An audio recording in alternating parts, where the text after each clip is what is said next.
Bayangkan ketika rakyat turun ke jalan untuk menyuarakan aspirasi, justru yang berdiri menghadang bukan polisi, melainkan tentara. Apakah ini tanda demokrasi yang sehat atau justru langkah mundur reformasi? Menteri Pertahanan, Syafri Syamsuddin, mengaku telah menyetujui TNI dikerahkan untuk menjaga gedung DPR MPR di Senayan, Jakarta. Namun, keputusan ini langsung menuai kritik dari koalisi masyarakat sipil. Dalam pernyataannya pada Selasa, 16 September 2025, koalisi masyarakat sipil menegaskan bahwa langkah Menhan tidak sejalan dengan tuntutan rakyat. Mereka mengingatkan, ada agenda tuntutan 17+8 yang jelas meminta pemerintah menghentikan keterlibatan TNI dalam pengamanan sipil serta mengembalikan TNI ke barak.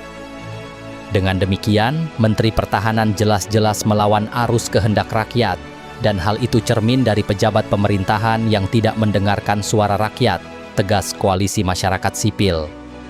Koalisi yang terdiri dari berbagai organisasi, mulai dari Imparsial, Sentra Inisiatif, Raksha Initiatives, Human Rights Working Group, Koalisi Perempuan Indonesia, Demokrasi Justice and Human Rights, PBHI, Setara Institute, LBH Apik, hingga Wahana Lingkungan Hidup Indonesia menilai pernyataan Menhan bertentangan dengan Undang-Undang TNI.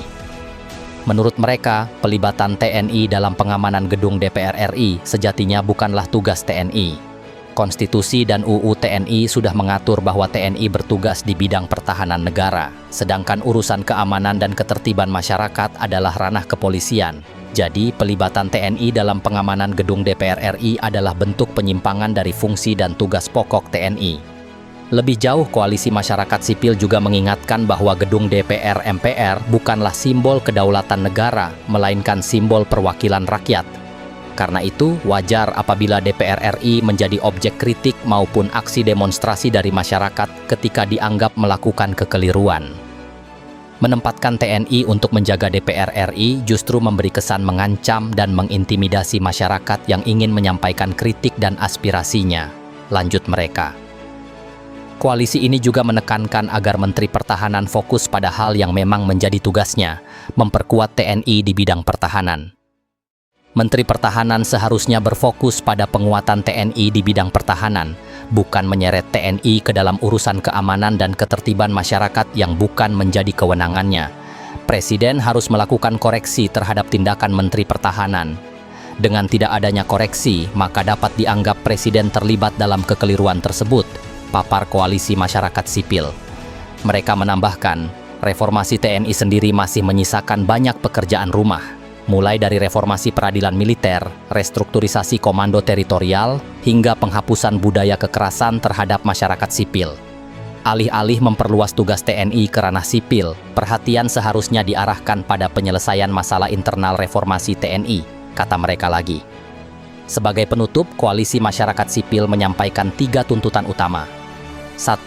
Menolak rencana pelibatan TNI untuk pengamanan gedung DPR RI. 2. Menghentikan segala bentuk pelibatan TNI dalam urusan keamanan dan ketertiban masyarakat. 3. Memprioritaskan agenda reformasi TNI agar benar-benar menjadi tentara profesional di bidang pertahanan. Jika Anda menikmati video kami, jangan lupa untuk like, share, dan simpan untuk ditonton lagi nanti. Pastikan juga untuk follow, subscribe, dan nyalakan lonceng notifikasi agar Anda tidak ketinggalan konten terbaru dari kami. Terima kasih atas dukungannya.